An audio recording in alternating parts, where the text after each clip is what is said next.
Okay guys, my sincere apologies. Now you probably obviously noticed you only saw half of the reveal with the cylinder head coming off. Now unfortunately I didn't realise as I was cracking off all the head bolts and removing it, the camera had actually run out of battery and wasn't filming anything. Today is actually the next day. I've already removed the cylinder head and taken it to the shop to get pressure tested and also get skimmed as well in preparation to go back on. So I'm going to turn you around and show you exactly what we're looking at from the block point of view, and then once I get the head back, which will probably be tomorrow lunchtime, I will get you back to have a look at the head and the head gasket and show you exactly what I found. This is the block, so this is where all your pistons are, and as you can see we've got piston 1, 2, 3 and 4. Now I did have my suspicions that it was cylinder 1 that was leaking coolant, however I was wrong because it turns out it was actually cylinder 2. Now the way I can tell, cylinder 2 substantially cleaner than it is for all the other cylinders. Now it's cleaner because when hot coolant is spilling into the combustion chamber, it's going to be incredibly hot and under incredible pressure, so it's going to be basically steam cleaning itself. Now until I get a definite answer if the head was the problem or not, I am 99% certain it's going to be the head gasket. Now these are your coolant jackets here that surround the cylinders throughout all of them, and that's what keeps the engine cool. What's happened, just having a quick look at where the gasket was sitting, I do suspect that perhaps around here is where the gasket failed and it started to leak in, perhaps even in the middle here, and it's probably come from that jacket and gone into cylinder 2. Now what I'll be doing tonight off camera is actually cleaning up the surface ready for the new head gasket to go on. So what I'll be doing is I'll be using some light brass brushes or wire brushes along with some emery paper just to get all this surface residue off and get it nice and clean. I'll also be doing the same to the timing cover side, because the timing cover, although it's bolted on, it does have sealants between the mating surfaces to ensure that no oil leaks, but I won't bore you with those details. But this is effectively where we are. So that's it for the time being. Nothing else to report. Once I get the cylinder head back, I will bring you back in and show you exactly what's going on. Alrighty, so this is an interesting little bit as well. Now, as I was just cleaning everything up, I realised that with the timing cover off, I can actually see the locking pin that goes into the back of the engine and the web of the crank that pushes up against it. So I'm just going to show that to you because you don't actually get much of an opportunity to see this. Okay, so the first thing I'm going to do is put this locking pin in the back of the engine, as I normally would if I wanted to lock up the crank. So I just slide it in and start threading it through. Now in 2 seconds, in this little recess or cutout you can see here, there we are. So you can see the flat face of the locking pin that's just come through here. And so as I turn the crank round, now that is the bottom of the con rod, and we're going to see the webbing just about now. There it is. Can you see the webbing? And there we are. So that is the webbing of the crankshaft, which is cylinder 1 side, which is now up against that pin. Okay guys, welcome back. We are now on evening number 3. Now I've got everything I now need to get back on the job and hopefully complete it. So for example, if you remember, this is the intake manifold, which had all the coolanty oily goo in the bottom of that. That's now been cleaned out. I'm going to give that one more wipe down before we put it back on, but that's absolutely fine. This is the timing cover. So this is the metal cover which covers the timing chain side of it. And what we're going to be doing later is using fresh sealant to put around the edges before we put it back onto the engine. In this bag up here we have new gaskets for the valve cover, which is coming up in just a moment. In here are miscellaneous parts, but more importantly we have 10 brand new cylinder head bolts. So we'll be putting those in. In here is the new head gasket, so I'm going to take that out and compare it to the old one. And actually this is probably the first time you've seen this. Well, no, it's not 2 head gaskets, it's one multiple layer gasket. And that came apart like that, as I took the cylinder head off. I know you missed the reveal, but I will come back to that a little later. Then over here, this is the actual valve cover itself. I've already taken the seals out and given this a bit of a clean. And like I said earlier, that they are the new seals to go in there. But if I bring you around here, this is the cylinder head, and look how shiny she is. So I have had this sent off, and two things have been done. They've carried out what's called a vacuum test. That's to ensure that each one of these valves, the inlet and the exhaust valves, do sit correctly and do make a good seal when they are closed. Then the other thing that's happened is on this side particularly, which is why it's so shiny, the top of the, or in this case the bottom of the head, has been skimmed. Basically a very thin layer of metal has been cut off and left me with a perfectly flat, smooth finish, so that when we bolt this down with the new head gasket in between, it's going to make a perfect seal. So that's what we're dealing with.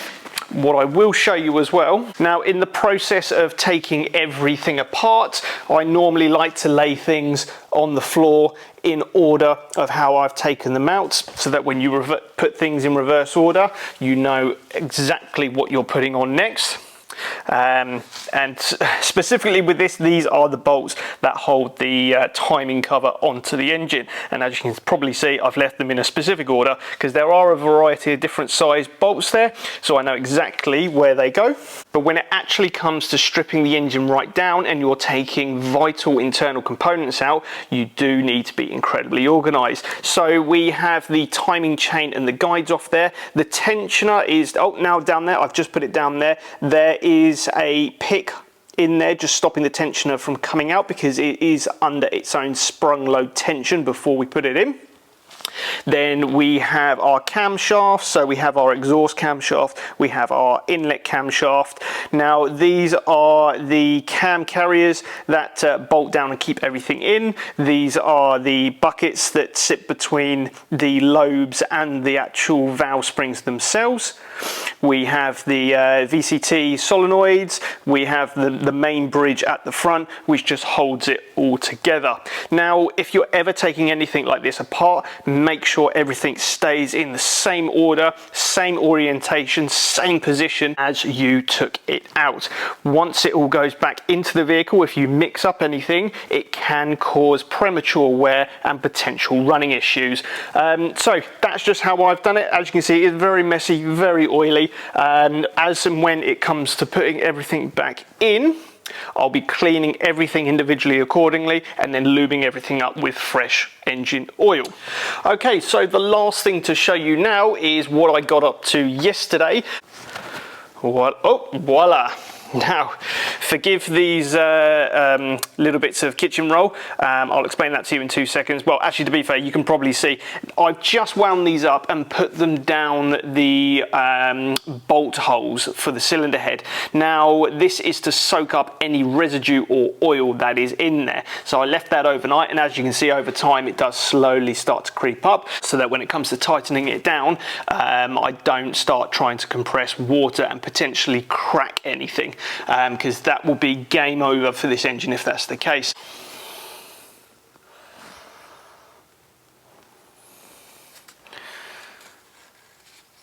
Okay, that one was, so that top one was full of oil. So you're going to get this whenever you're cleaning out the bolt threads in the actual block. You're going to find that naturally coolant and oil is going to spill down in there when you remove the cylinder head. This is completely normal. The most important thing is that as long as you have ensured that there is no oil or coolant or anything for that matter in the bolt threads when it comes to bolting everything down, then you are not going to have a problem. There we are, so that was nice and easy, and it all came out. So there we are, it's just a good way. This is just normal kitchen roll, and as you can see, it slowly sucked up all the oil. And now we can just double check and ensure there's nothing more in there, so when we come to bolting everything down, we're not gonna have a problem. Okay, there we are. That is one clean, top surface of the engine block. Okay, and here is the new gasket compared to the old one. So you can probably see now why the old one has failed compared to a brand new one, which has all the slightly raised edges to ensure a perfect seal around each cylinder, plus seals around the edges to isolate the bolt holes with the oil and the coolant galleries. You can see that, well, I think it just speaks for itself. So from here onwards, I'm now just going to be putting this all together. So without any further ado, let's get straight into it. Okay, so this is the satisfying bit. So we've got a clean top of the block. I've actually just rotated the engine back approximately about 90 degrees, so all the pistons are actually all low but at the same level in the block. That's just to ensure that when the cylinder head goes on top and I start putting the cams on, whichever valves will open, the valves won't be hitting anything, and then I'll just retime everything up beforehand. Now the good thing is, inside the head we've got 2 dowels. Now do check that they are still there. They will actually perfectly locate the head gasket. So there's a head gasket there, and I'm literally just going to lay it on top. There we are. And that is the new head gasket in place and ready to go.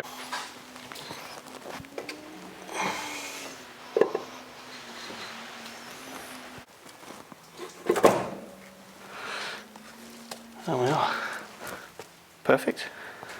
Okay, and here we are. These are the 10 new cylinder head bolts, all individually wrapped, and they are all actually slightly pre-lubricated, which is also good news, because when it comes to tightening them down, because they're slightly lubricated, it means they're actually going to turn more easily and therefore make my job a lot easier. But what I am going to do is just lubricate with some fresh oil the underside of the head of the bolt to ensure that we do get that smooth turning action.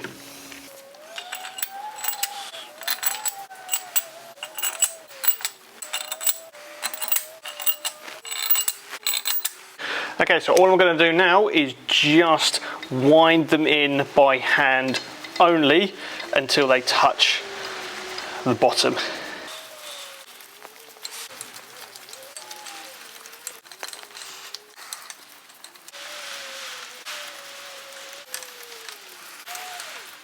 Okay, so now all the head bolts are down to where they need to be just by hand. We now need to carry out a very specific tightening torque sequence to ensure that the head is bolted down correctly. So in regards to the first stage, we need to tighten them down to 7 Newton meters. Now this is a very specific order, and the order will be for the entire process will be 1, 2, 3, 4, 5, 6, 7, 8, 9, and 10. So that is the sequence for every single stage that we're going to do. So stage 1, 7 Newton meters in that order.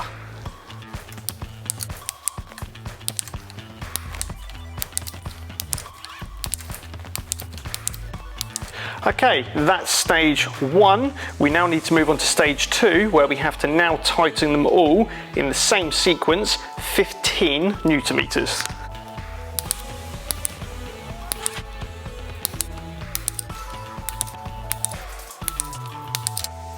Okay, stage 3, 45 Newton meters.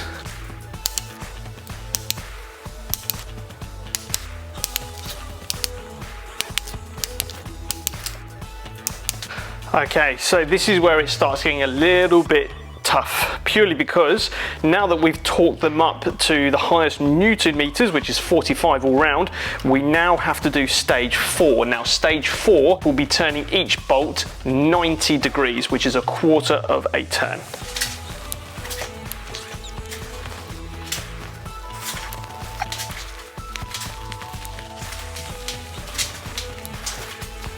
Alrighty, that is stage 4 done. So now we have to do the 5th stage and the final stage, which is to turn them all another 90 degrees.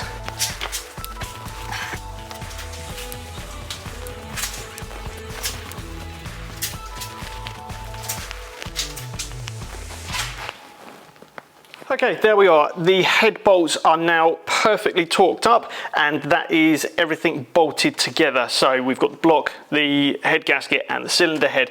So now we just need to start building it up. If you're asking, oh, well, when it comes to doing degrees on the bolts, how did I know that I've done 2 times 90 degrees? Well, to be fair, 90 degrees and 180 degrees is very easy to visually see. So what I actually did before I started, I did actually just put a tiny bit of Tipp-Ex at 12 o'clock on every one of the bolts. And as I was doing 90 degrees, I just had a little look to make sure where I was and that I'd actually done 90 degrees. And that after I've done both the stages, once the Tipp-Ex is at 6 o'clock, I know that I have tightened each bolt to the position where I need it to go. So now that the head is now bolted down, we now need to move on and start building up the rest of the engine. Okay, so now we are going to replace the valve buckets, which go on top of every single valve. As we do it, we're going to clean one, give it some fresh oil, and then pop it into place. Now remember, this is where it's key that everything goes back in the exact same position as you took it out.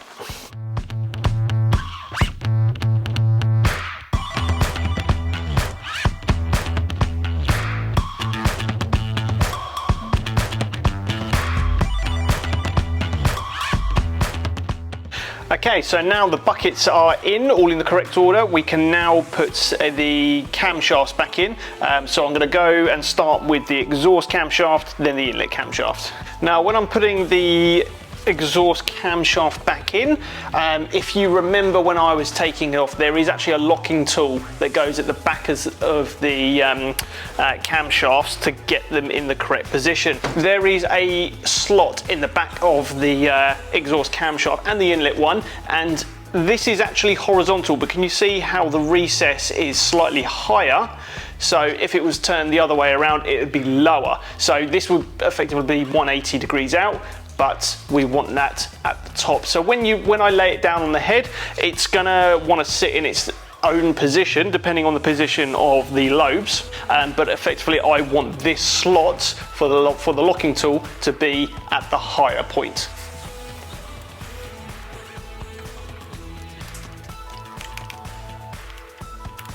And the same with the inlet camshaft, we have a slot in the back of it which needs to be at the higher point.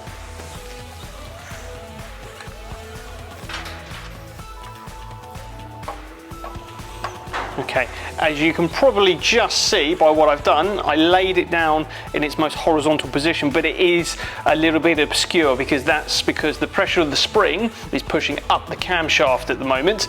But if I just rotate it, that will sit down a little bit better. But bearing in mind, this is out of time right here, but what we're gonna do is we're gonna retime it once it's all clamped down. Now, if you remember earlier, I actually pushed the pistons, or got the pistons all horizontal at the same height. So once I fit these, I can actually rotate them and open valves accordingly without hitting anything. For now, you just wanna find the most comfortable position for the camshafts to sit in their recess. Just to let you know, now that I'm going to put the cam caps on, there's a very bit of important information. So this is the cam cap for the back end of the exhaust camshaft. When you're fitting this, you do have to pay attention. There are some grooves in here which do require some sealant to be put on here. If you don't put it on here, it is going to leak oil. You just need a little bit that just follows that groove from front to back on both sides before you go and clamp it down.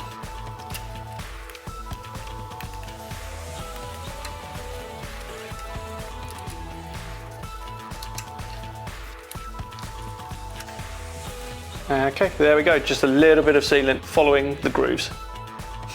So it turns out I'm still yet to master to get the camera to focus at a key point in the build. Now, what you're missing at the moment is the first stage of tightening all the camshaft bearing caps, which I've already got into place and got the bolts finger tight. Now, the only other thing I would strongly recommend for you to do is to get the bridge cap. Now, that's the cap that sits at the very beginning of the camshafts, which house the VVT solenoids.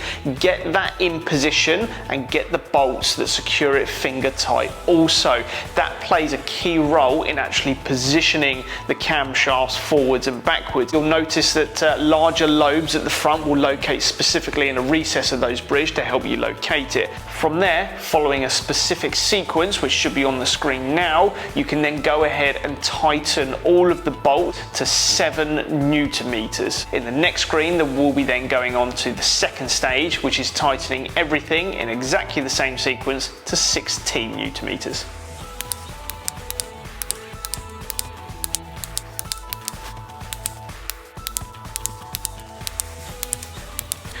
Okay, now that's all the cam caps all tightened up, including the bridge caps at the front, then we can now move on to put the VVT solenoids back in their place.